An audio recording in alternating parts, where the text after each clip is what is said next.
Hi friends, welcome to this edition of Crazy Critters, Science Fair Edition. And last time I saw you, we started talking about research and how research helps us to learn more about our topic.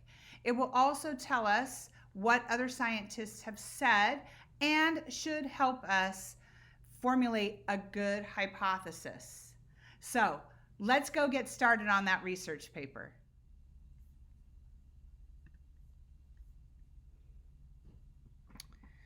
Okay, remember, everything you do should be written down in your science fair journal. So you will notice that I'm logging for today that I wrote my research paper. I'll show you that in a minute.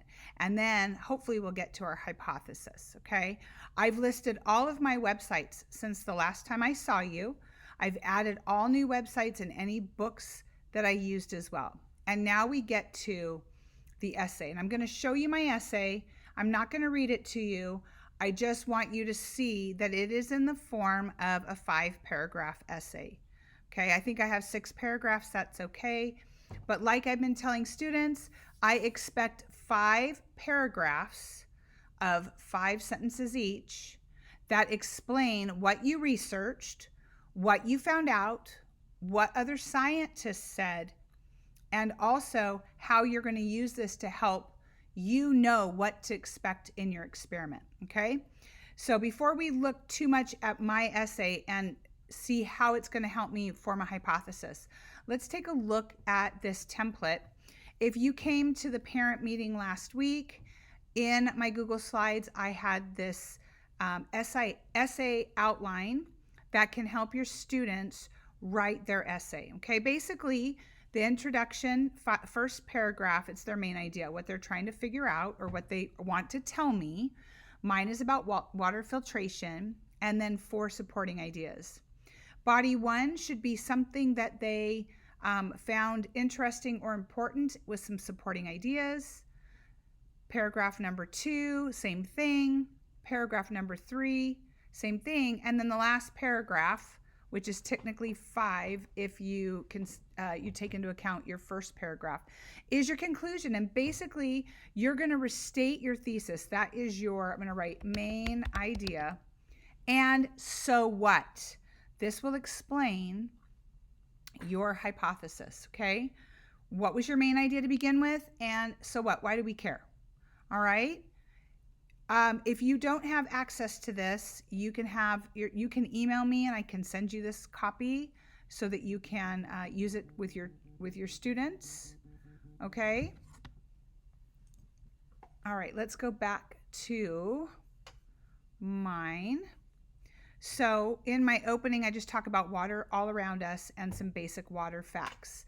Now, if you see this right here in parentheses, and this in quotation, that means I took that directly from the book and wanted to use it in my essay. And I thought that was an important fact, that more water than land covers the Earth's surface, okay? I know I've got a typo there. This is my rough draft. I'll look at it later, okay? So it talks about how we use water. My second paragraph talks about how water is made up. So out of atoms, that might help me as well.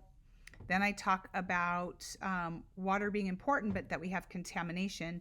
And again, you see here that I have a quote, I have quotations, and then the website where I found it from. It is very important that if you use either the idea or the exact words that you put in quotations. Otherwise, it's called plagiarism, which is a fancy word for copying someone else's material, and you can get in a lot of trouble for it. All right, so just about contamination. Then I talk about water filtration. I talk about how people used to filter their water and then ways that we filter the water. And we talked about cellulose fibers from trees, activated charcoal, desalination. I also found out that sand might be a good way to filter water. And I used not their exact words, but I used their thought. So then I put down the website, okay? And in the end, I put, my project will include these materials with water bottles to filter water. I predict, it's my hypothesis that sand will create the cleanest water, and I talked about how I'll measure that. Okay, I'm all done. That's my whole paper. 5 paragraphs using ideas from other people as well as my own to make a good hypothesis. So I'm going to come back up to my notes. I'm going to write my hypothesis, and we write it in an if blank blank blank. Oh, sorry, I'm going to do underline. If, comma, then statement.